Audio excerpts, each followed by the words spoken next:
Un homme m'a dit un jour, la meilleure banque c'est la terre. Aujourd'hui, j'ai décidé d'y placer des graines pour pouvoir en récolter les fruits et les partager avec tous à travers mon métier. Je m'appelle Moumoudou Ndiaye, je suis étudiant en journalisme et je suis à ma dernière année d'études. Pour clôturer mon cursus et obtenir mon diplôme, je dois réaliser un reportage sur un sujet d'intérêt national. En faisant mes recherches, je suis tombé sur un programme ambitieux et visionnaire du nom de PAPSEN, renforcé par un autre qui porte le nom de PAIS, sous la tutelle du ministère de l'Agriculture, de l'Équipement rural et de la Souveraineté alimentaire, financé par l'Agence italienne pour la coopération au développement. Mon voyage commence naturellement dans les locaux du programme où j'ai rencontré M. Fall, qui est le coordonnateur national du programme. Le PAPSEN, c'est le programme d'appui au programme national d'investissement agricole. Le pays, c'est le programme agricole Italie et Sénégal. Ces deux programmes ont deux composantes. Une composante centre qui se trouve au niveau des régions de Thiès, Diourbel, Fatick, là où on pratique l'horticulture et l'arboriculture irriguée. Au niveau de la zone sud se trouvent les régions de Sédhiou et Kolda. Là-bas, on fait les aménagements hydro-agricoles. On fait l'acquisition de la mécanisation, on fait un soutien au développement économique et local. Et pour avoir une vision plus complète du programme, M. Fall m'a mis en rapport avec M. Gauthier de l'Agence italienne pour la coopération au développement. Au Sénégal, depuis une dizaine d'années, l'Italie appuie le plan national d'investissement agricole. En Casamance, grosso modo, on travaille sur la riziculture pluviale, tandis qu'au centre et dans les Niayes, on travaille plutôt sur l'horticulture. Après ces échanges très édifiants sur les raisons d'être de l'initiative PAPSEN PAIS, mon parcours me mène vers les régions d'intervention du programme. En effet, PAPSEN PAIS a deux composantes. Dans les régions de Thiès, Diourbel et Fatick, appelées TDF, le programme doit contribuer au développement de la filière horticole et de l'arboriculture fruitière, irriguée par la réalisation de 400 hectares de périmètre irrigués au goutte à goutte et par la création d'un centre de services et de formation. La deuxième composante est dans les régions de Sédhiou et Kolda, dénommée composante Casamance, où les efforts sont centrés sur le développement rural et l'adaptation des systèmes de production agricole au changement climatique.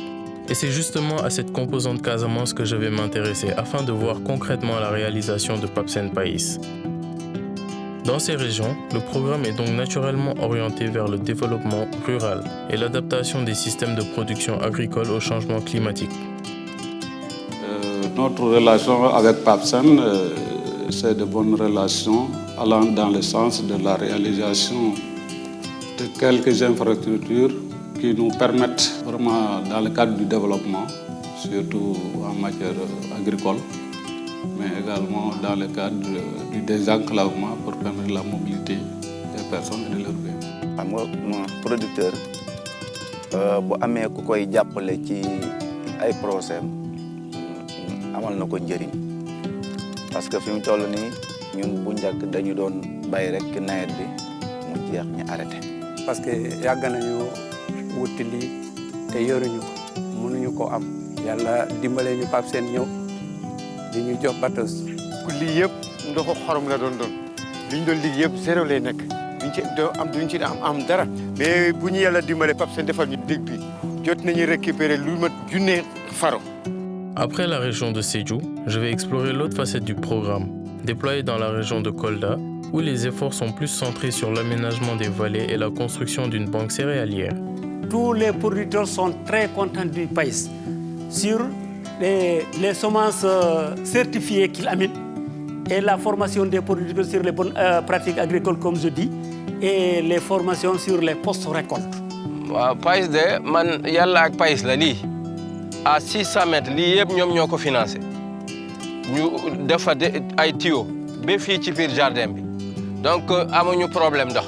Au niveau de Kolda, le pays a réalisé d'importants travaux. Il y a une autre composante qui est liée aux réhabilitations, c'est-à-dire des vallées qui ont été aménagées dans le passé, mais qui ne fonctionnaient plus comme il se doit. Donc le programme les a répertoriées et a fait une étude pour récupérer ces vallées-là et les réhabiliter de sorte qu'elles puissent fonctionner comme auparavant. Et ces vallées sont au nombre de 9.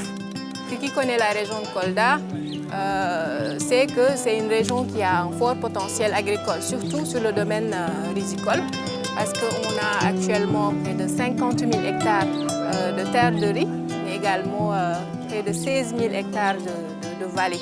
C'est avec une grande fierté et les yeux pleins de rêves que je termine mon voyage. Avec des initiatives comme Papsen País, notre pays a clairement jeté les bases de son développement agricole et un avenir radieux s'annonce pour le progrès de nos localités. Papsen País, un exemple à suivre pour une agriculture moderne, durable et prospère, socle du développement du Sénégal.